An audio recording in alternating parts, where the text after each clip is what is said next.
মোক যদি কোনোবাই এনেদৰে এগিলাচ স্মুদি খাব দিয়ে, কিহেৰে তৈয়াৰ কৰিছে মোক যদি নজনায়, মই কিন্তু ভুলতো গম নাপালোঁ হয় জানেনে। এয়া মই স্মুদি বনালোঁ। কিহেৰে বনালোঁ, কেনেদৰে বনালোঁ আপোনালোককো দেখুৱাই আছোঁ। গোন্ধটো যে ৱাও! প্ৰথমতে মই ৰঙালাও কেইটুকুৰামান বাকলি গুচাই সিজাই লৈছোঁ। এই পদটো বাৰু কেনেকুৱা লাগিছে? এই পদটো মোক ছোৱালীয়ে উপহাৰ হিচাপে দিছে। মই পিছে এনেকুৱা পদ এটা ল'ম বুলি ভাবিয়ে আছিলোঁ, আৰু যেতিয়া ছোৱালীয়ে উপহাৰ দিলে মইতো ভালেই পালোঁ। এতিয়া ৰঙালাওখিনি সিজিছে নাই মই চাই লওঁ। এয়া ৰঙালাও সিজি গৈছে। ৰঙালাওৰে বনোৱা স্মুদি কোনোবাই খাইছে নেকি বাৰু?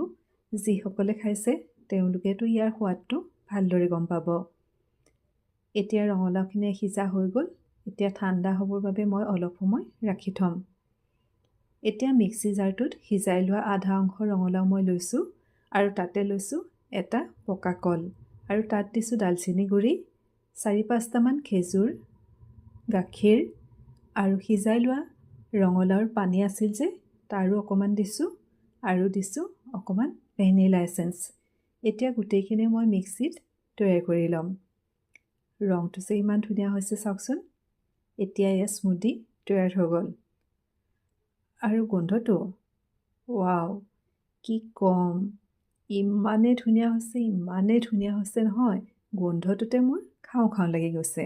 নোখোৱাকৈনো কেনেকৈ থাকিম। ৰ'ব, মই অকণমান খাই আপোনালোককো জনাই আছোঁ। বহুত ধুনীয়া হৈছে, বহুত টেষ্টি হৈছে জানেনে। আপোনালোকে বনাই খাই চালেহে গম পাব যে ৰঙালাওৰে বনোৱা স্মুদি ইমান সোৱাদ ভৰা হয়।